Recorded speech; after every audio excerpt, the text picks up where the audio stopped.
తెలుగుదేశంలో పదవులు రానోళ్ళు బోల్డ్ అంతమంది ఉంటారు, అసంతృప్తి ఉంటుంది. వాళ్ళు ఎక్కడికి పోవాలా? ఆల్టర్నేటివ్ లేదు. వైసీపీ ఉంది కదా, అక్కడ ఇప్పటికే నిండిపోయి ఉన్నది.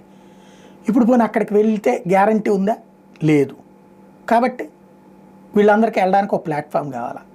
జనసేనలో అవకాశాల కోసం ఆశించి దొరకనటువంటి వాళ్ళు ఎక్కడికి పోవాలా? వైసీపీకి పోవాలి. అక్కడ అవకాశం ఉందా? లేదు. పోనీ తీసుకుంటానికి ఇదే వెళ్ళడానికి వీళ్ళకి ఇష్టం ఉందా? లేదు. జగన్ అంటే నచ్చదు. కాబట్టి వాళ్ళకి ఆల్టర్నేటివ్ లేదు. భారతీయ జనతా పార్టీలో ఆల్రెడీ పార్టీని నమ్ముకున్నటువంటి వాళ్ళు ఉన్నారు. వాళ్ళకి అక్కడ శూన్యత ఉందా అంటే బీజేపీకి లేదు. బీజేపీలోకి రావచ్చు, వీళ్ళందరూ కూడా అటు రావచ్చు, కానీ బీజేపీకి కూటమిలో అవుతుంది కాబట్టి వాళ్ళని తీసుకోలేదు. కాంగ్రెస్ పార్టీలో గతంలో ఉన్నత స్థితిలో పొంది వరుసపెట్టి 3 సార్లు కాంగ్రెస్ పార్టీని నమ్ముకుని ఇక గతి లేదనుకున్నటువంటి వాళ్ళ పరిస్థితి సీనియర్లు, వాళ్ళకి ఒక స్పేస్ కావాలి. అది జగన్ అంటే ఒక శైలజానాథ్ మొన్న వెళ్ళారు, కానీ జగన్ దగ్గరికి మిగతా వాళ్ళు పోవట్లేదు. ఓవరాల్